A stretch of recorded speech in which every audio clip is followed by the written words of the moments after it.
one more match to cover. You were in the building. Seattle Reign 1, Racing Louisville 1. Seattle Reign sitting right now in the league at 2 wins, 3 draws, 9 losses. Maybe they're saving it for the NWSL Liga MX Cup. Who knows? Maybe you've alerted me to Laura Harvey's strategy this whole time, and she's just been waiting to unleash the offense. Laura Harvey knows, I'm going to say this, and she looked me right in the eye when she answered my question to her. I was watching her on the sideline during this match. Laura Harvey knows that they don't have enough talent in the attack. They don't have nearly enough talent in the attack. In the early portion of the match, within the first 10 minutes, Phoebe McClernand from the defense plays a great pass over the top, middle of the field to Jordan Huitema, who gets dragged down by Aaron Wright in the penalty area. It's first ruled a penalty kick and a yellow card. The referee goes and looks at it because of VAR. Turns out it's a dog-so denial of a goal-scoring opportunity. Red card. See ya, Aaron Wright. Bethany Balser makes the penalty kick, makes it look easy, sends the keeper the wrong way. Nicely taken by Balser. That ball rolls over the line and goes into the back of the net at, I think, 10:05 on the clock. You now have 80 minutes of run of play where you are at a player advantage over your opponent. And they couldn't do a damn thing. Let me walk that back a little bit. They could get the ball into the attacking third. They could play triangles and rectangles and get up the field. Jess Fishlock is an amazing professional at getting the ball upfield from the defensive midfield. She runs up. I thought Ryan Brown, who was listed as a defender, there were parts of the match where Ryan Brown, who was playing left back, while Claudia Dickey had the ball to play it forward, Ryan Brown is standing at the halfway line, where she is playing way, way up the field through spurts. They were able to maneuver the ball up there, but every time, just like Laura Harvey has been telling us for weeks and weeks and weeks, they do not have enough quality in the final third to string those final passes together. They either wait too long for defenders to converge on them and take the ball, or they rush themselves when they could have otherwise had time, and they're playing passes into the middle right into traffic, not giving Huitema even a chance to finish it. There are other times where Huitema just doesn't appear to have the strength to finish some of these chances, and you end up with a disappointing draw.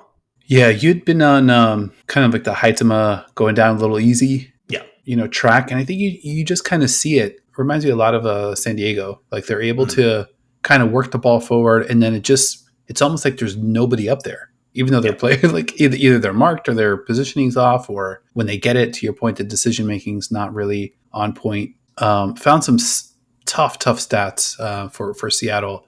So their shot on target rate, 28.5%. It's dead last in the league. That's rough. Yep. Only 3.3 shots on target per 90, second worst in the league.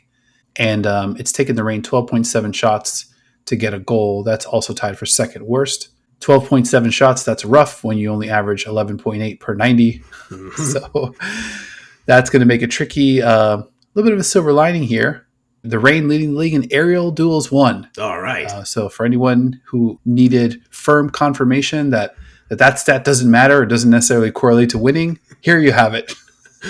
There you go. In this match, the Reign had 60% of the ball. You expect that when you're up a player for 80 minutes. They had 13 total shots. 3 of them were on target. They had 4 big chances throughout the match, according to FootMob. 3 of those big chances missed, as you might guess. But if you look at the second half specifically, where you should be wearing down your opponent, who you have an extra player then on the field, they had 7 total shots and 3 big chances in that second half. They did not put a single shot on frame in the second half. There was a point right around the 80th minute. Let me make sure, because I put this in my notes because it jumped out to me. After yet another squandered opportunity where Quinn passes the ball to Latsko. Latsko kicks it out to Vanderyacht. Vanderyacht over to Huerta on the right wing. Huerta into Latsko back in the middle, right near the top of the 18. Latsko hits just a loose pass that is too soft. Before it gets to Quinn, it's easily intercepted. You will know this motion. I know that each of us have likely done this motion in some situation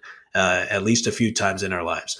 Laura Harvey, I'm up in the press box, and I'm obviously sitting manager and bench side. I look down at Harvey as that ball's getting it's very obvious it's going to get intercepted.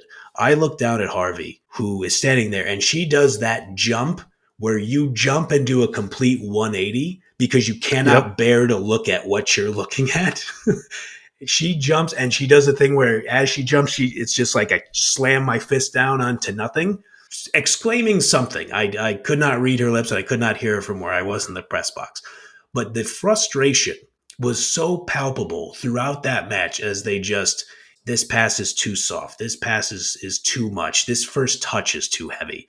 It's just missed chance after missed chance after missed chance. So, and I guess I shouldn't glide past this.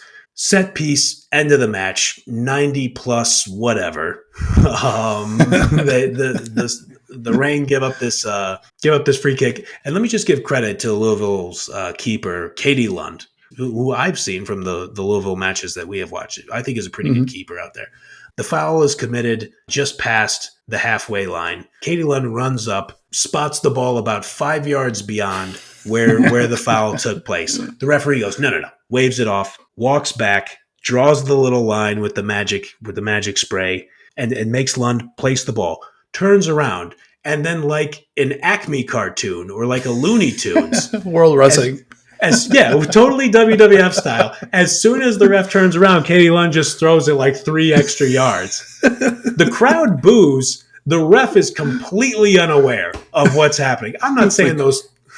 Yeah, he's just like, all right. He's like, whatever. This keeper's really not popular here. I don't know what he thought the boos were coming from. So he's none the wiser. I'm not saying the 3 yards made a difference, but a savvy play from Lund. Lund plays it way down the field. Really nicely placed ball right on the head of Jalen Howell, who probably isn't marked nearly well enough. And she plays it across the face of the goal, and Rylan Turner pokes it, roof of the net, 1-1. It's destined to end in a draw in that case. In the post-game press conference, Jess Fishlock talked about how they didn't mark well enough. They didn't have their concentration. They didn't get set fast enough. And now you lose 2 very important points if you are looking at any kind of way to salvage the season. Yeah, pretty much a backbreaker for Seattle. And we talked about this last episode, or maybe the one prior, but just basically Seattle's lack of elevating in the highest leverage parts of the game to turn a draw into a win, or a loss into a draw, or a loss into a win. And in this one, you're sliding the other way. You're turning a win into a draw against a shorthanded side. The last stat, and I hate to do this to you, but it's my duty as a part-time journalist here covering NWSL. Louisville, the only team that played on Wednesday that didn't lose this weekend. All 3 others lost. Louisville salvages the draw. And it's hard not to think about the parallels between like a Casey Stoney, that situation, Laura Harvey, this situation. A little bit different when you look at the personnel and the investments made into players, salaries, your roster, all that kind of stuff. Maybe Harvey gets the benefit of the doubt. Obviously, big addition this week that was announced. It's got to get some Reign fans excited. But yeah, ultimately, it's got to happen one way or the other. If Seattle's going to kind of stay even tangentially in this playoff conversation, they're going to have to make some big plays down the stretch of these matches. And they just seem, like you said, they just seem to be trending in the opposite direction. Pretty troubling. It definitely is troubling for the near term. I think you hit the nail right on the head. You alluded to the report from Sandy Herrera, previously mentioned, of CBS Sports. And the report was later confirmed by Jacob Cristobal, who writes for a great Seattle Reign blog called Ride of the Valkyries. Go read that blog if you are already not and you are a Seattle Reign fan. Jacob confirmed Sandy Herrera's report with the club that Nerelia Mondesir, 25-year-old Haitian striker, left winger, who's been playing with Montpellier in Division 1 Arkema, is likely headed to Seattle on a 3-year deal with a 1-year option. Obviously, the transfer window starts August 1st. Mondesir had 5 goals, 4 assists in her 19 starts, 22 matches played for Montpellier last season. She was the captain of the Haitian national team, played super tough in the World Cup, scared England a little bit, and typically played left wing with Dumornay in the middle. And this kind of leads me back. I mentioned the press conference. I mentioned Laura Harvey looking me directly in the eye when she answered my question. And what that question was I wanted to approach it with caution. So I kind of couched it and I said, Coach, I understand this is a tricky subject, but you have mentioned for weeks the lack of quality on the field, especially in the attacking third in certain spots. Is that something you're going to have to address in the August transfer window? And she looked me right in the face, and let me make sure I transcribed the quote correctly. She said, yes. End quote. End quote.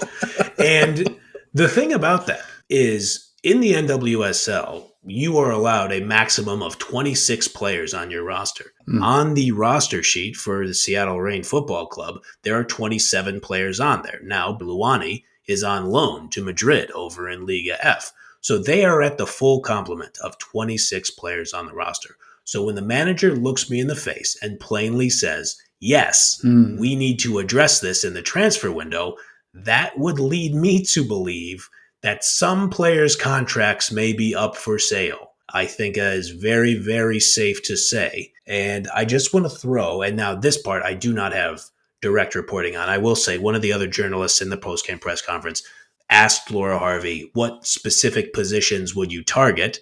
I think it was a worthy follow-up, but there's no chance Harvey's ever going to answer that. She basically just said, we're looking at adding quality to the side, and we have to explore those avenues. And you touched on it also.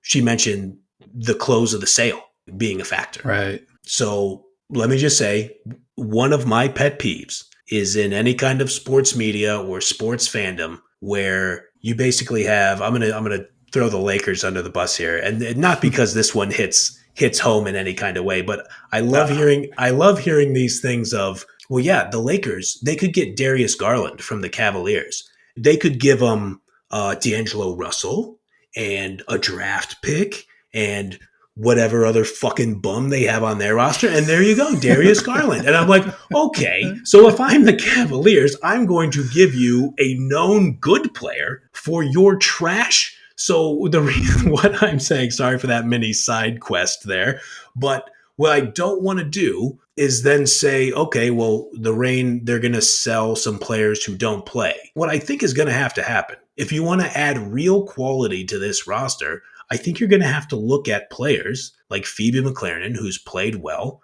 I don't think it's off the board. Alana Cook, who's been a good defender in the league for a while and who has national team experience. I don't think you're shy about looking at her, especially with the emergence of Ryan Brown. I will say, I've talked about Haitama in the past, but she is young and she has good size and she's played well for Canada. There might be an opportunity where other teams might say, okay, they're not getting it right in Seattle. But I think for Seattle fans, I think you should brace yourself because Harvey is visibly frustrated. And if you're going to try to sign some good players, and I don't know their salary cap situation, because I don't think anybody knows anybody's salary cap situation where media is kind of in the dark in the NWSL about that. I think you might have to prepare yourself for the club to sell some good contracts in order to try to bring some more attacking quality into the side. I could definitely see that. And obviously we're playing a little part-time GM here, but a player like Haitama obviously shows flashes. Right. She's looked really good for Canada. 23. Yeah. Young, but not quite the player to put the entire attack on her shoulders. Exactly. Like, I think if you see a player like Haitama on a different team where she's one of 2 or 3 options and she's kind of flashing in and flashing across and but I mean, with the Seattle side, it's kind of like, all right, if you got her as sort of like that tip of the spear focal point, she's a little bit easy to take out of the game. You mentioned she is tall, but physically she's a little bit slight. Yep. And you don't want to mention about hitting the weight room or anything, but like that's maybe not the worst idea. Sure. But I think it maybe is just a bad fit. And I think ultimately, hopefully the ownership situation of Mondesir coming in, these are things that I think could be pointing some things in the right direction. So definitely something we'll keep an eye on. Yeah, I just think when you get the new round of investment, you have a set ownership group. The best way for that ownership group, and that group runs the Sounders. They're committed to the area. I think one of the first announcements they made was like, yeah, we're not moving the club out of Lumen Field. We're not moving them out of the city of Seattle. That buys a lot of good faith. This match against Louisville was the 3rd highest attendance of a standalone regular season game in club history. I think the standalone part, I did not ask for clarification on that. I think sometimes they do these like double headers with the Sounders. So I think a standalone match is like a non-double header with the Sounders. We don't disrespect the men's game on this show, but I will tell you, Jennifer and I have gone to one of those doubleheaders and did not stay for the Sounders match. But shout to them. What the MLS. I understand a lot of NWSL fans are fans of the MLS, not your boys. But primarily about women's football. Exactly, primarily about women's football. So, and sometimes the NBA, or my men's adult league experience. Hell yeah! Let me rewind to that real quick, just so the viewers of the program know. Dino took the piss out of himself a little bit. My man is all of a stout 6'3", is an absolute hooper. You were a little older playing in that league. I stand by your hooping skills, my good man. I appreciate that, man. Yep. Lifelong hooper through and through. You already know what time it is. I've got my camera a little bit elevated, so not the most flattering angle, but yeah, Grant is correct. Oh, you're also a tall guy as well. We got some tall guy bias here at the ITC. I 6'1.5". I gotta make sure that I'm representing. But yeah, I mean, real hoopers know. I recognize your game. It's pretty awesome that you played with a guy who made it to the G League. That's pretty rad. He was a lot better than me, a lot better than I ever was, for sure. He's a very good player. But we shared the court and I shared some laughs. And on my best day, I was the Lola Bonza of our men's adult league team. You do a lot worse. Absolutely. All right, man. Anything else you want to hit before we get out of here? I think we covered it, man. 2 matches until we get to the NWSL Liga MX tournament. We got some bangers on the way. Like I said, I mean, you mentioned we have 3 primary contenders in a proper title race, but we got these 2 on the periphery in Portland and Gotham, 2 teams that have championship DNA. What a league. What a phenomenal league this is. Absolutely. The playoff race is going to be very exciting. Hell yeah. The chase for the Shield is going to be exciting. Transfer window. I mean, there's just going to be a lot happening. The Fire Cup, Copa de Fuego. However, we'll work on the branding. Sandra, let us know if you updated updated anything there, and we'll give you the proper credit and ride along with you with whatever direction you want to take it. With that said, I think we did it, man. This has been another episode of Into the Channel. Thank you for watching, listening, liking, subscribing, following. We appreciate you rocking with us. If you're an OG, we appreciate you continuing to rock with us. Remember, like if you liked, and subscribe or follow Into the Channel, YouTube, Spotify, Apple Podcasts, wherever you like to watch or listen. Links to all of our socials in the show notes. And a big thank you to my co-host, Mr. Grant Engel, for never making me do that 180-degree jump, spin, and disgust.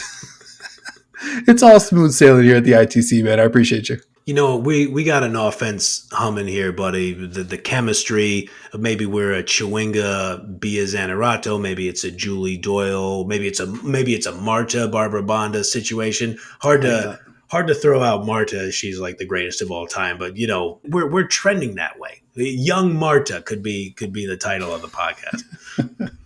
Well, I'm in the same Marta age stratosphere, so I'll take 2024 Marta. For sure. I'll absolutely take that. Yeah, that's a good point. Just like Marta, we are in our extended prime, and we are looking forward to extending that prime when we see you guys next time.